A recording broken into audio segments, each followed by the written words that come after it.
Daniel Jacobs is the best middleweight today. That is so true. Let's get into it, man.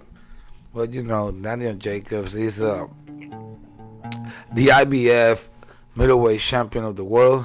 He got the title because Triple G vacated the title because he didn't want to face Sergey Devershenko. Sergey Devershenko. And he didn't want to face him because he wanted to make sure that nothing was going to get on the way of the big payday, which it was the Canelo rematch. So instead, he dropped the IBF belt and faced Danis Russian, coming out of a over 2-year layoff and from a loss from Eris Landilara, if I don't mistake.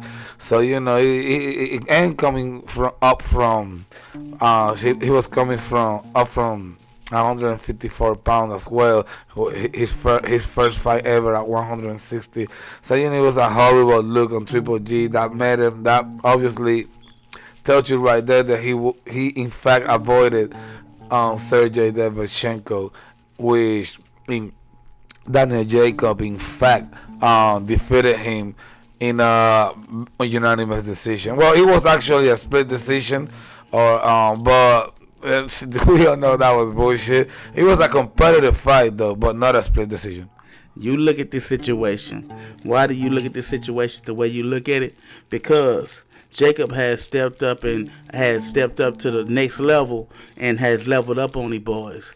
He's been an elite fighter, but he's been a proven elite fighter, and he's showing everyone, you know what I'm saying? He's not scared to face, whoever, whatever, and this is what makes him a elite fighter. And it's a lot of, controversy over the fight between him and Triple G.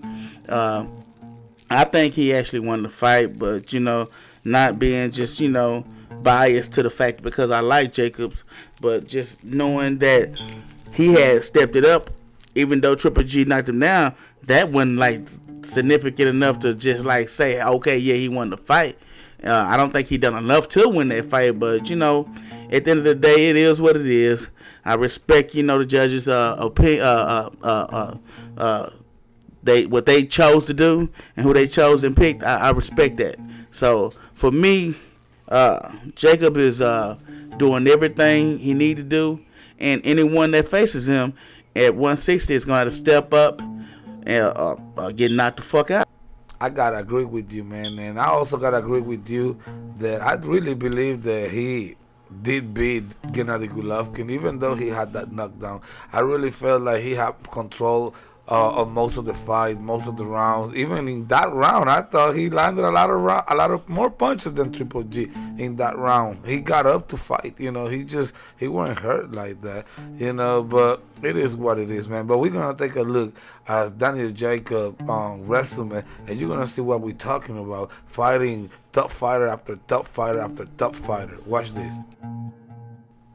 Alright, man, here you can see Daniel Jacobs is 35-2 with 29 knockouts. He lost by knockout one of his defeats, and the other defeats came from Gennady Golovkin. He is 32 years old. He just turned 32 years old on February the 3rd, so happy birthday. Mm-hmm. And you can see he's from Brownsville, New York, and he resides in Brooklyn, New York. Yeah. Now, this is one of the reasons I say Daniel Jacobs is the best middleweight today. And look at this. Resume right here. You know what I'm saying? You can exclude Sergio Mora on rematch if which he lost by TKO as well. But now you got Peter Quillen, undefeated fighter, fighting for the former champion too, because he was the former WBO champion and he vacated that title because he didn't want to fight Matt Kotovov back a long time ago. I mean, but anyway, the thing is that Daniel Jacobs and Peter Quillen had their scrap in Brooklyn, and we all know what happened in one round. Daniel Jacobs took care of Peter Quillen like no one ever did in Peter Quillen's fights. This was the one thing that had put Jacobs at the top of the chart to me. He coming there destroyed, like dismantled that man. Uh, at the end of the day, Jacobs is not only the best 160 pound fighter today. He's the best, fighter in that weight class right now, and Triple G is gonna face him. Damn, my bad. Canelo's gonna face him. And maybe that is a fight to come, but yeah, this is gonna push him to the next level if he go in here and do the proper work and things he need to do to get Canelo out of there. We gonna go ahead and start this list up and let y'all guys hear this. All right, man. So Gennady Golovkin was the other person that he faced. The first undefeated fighter after giving Sergio Moro a rematch.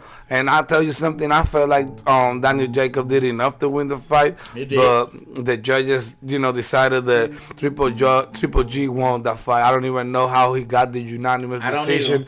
But it is what it is.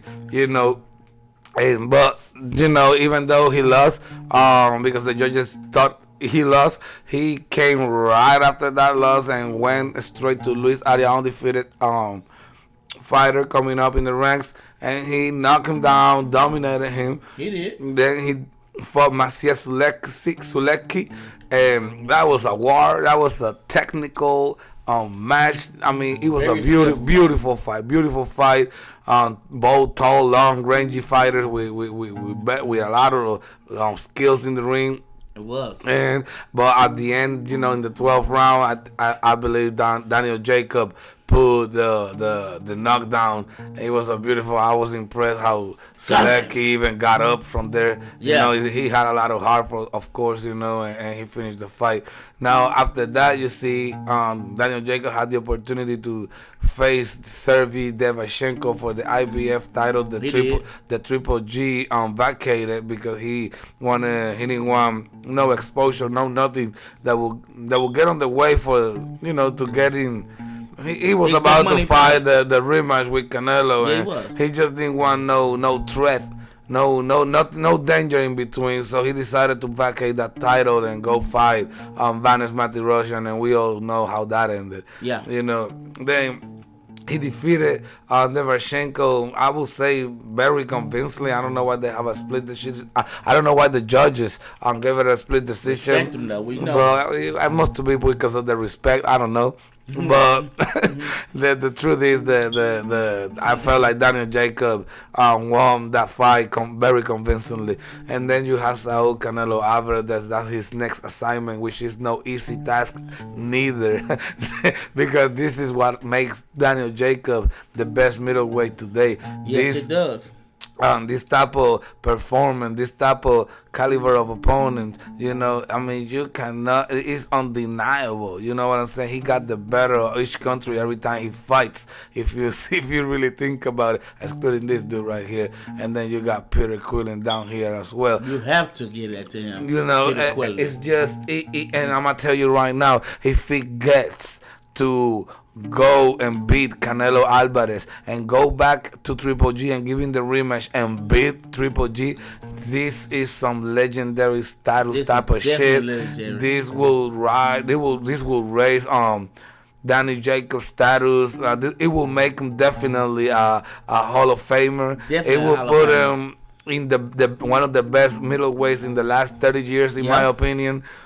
He will put him out there with Bernard Hopkins type of shape. I mean, it's just, look at this resume. He don't have to have 20 defenses. It's just the type of caliber that you defend with to, or that you face to. You know what I'm saying? And when you have this type of opponents back to back, all the way from 2016 and it's 2019, and you're still fighting on the undefeated fighters or undefeated former champions, then you are on some type of animal beast level. Yes. And that's why I consider that Danny Jacob is the best middleweight right now today. Yes, he is. I look at this fight coming up, man. This is gonna be a beautiful fight, and as we assess the situation with Jacobs been the best 60-pound fighter today. We say this, that that this is a 50-50 fight between him and Canelo. Uh, I just definitely agree with that. For both of them to be where they at right now, on the top of the game, and both of them being elite fighters, this is gonna push one up and one down. Somebody gonna take an L that night. It's gonna be a beautiful fight, and I'm happy that this fight is happening, and it's gonna be a something that you've been waiting to see for a very long time. It's gonna be the best fighting the best. It's gonna be the best being the best, and I salute Canelo Alvarez and Daniel Jacobs for this fight. You gotta give Canelo and Jacobs credit for making this fight, especially Canelo. So unpredictable that he was gonna choose this fight. Real talk. Being very unbiased, I didn't think he was gonna take this fight right next. I thought he was gonna start. They were gonna keep building a little bit more of a clientele and customers on the new platform, this zone. But I guess the Rocky Fielding did enough. I guess in order for them to make the big fight. Maybe they just a little desperate when it comes to that, because they need the numbers and they know this fight will deliver. It will deliver the numbers they need, and at the end of the day, Jacob has stepped into his own platform along with Canelo, and at the end of the day, this has been and is going to be a great fight. Definitely feel like Canelo is the one stepping up here. Definitely. You do. Hey, I think Jacob is too.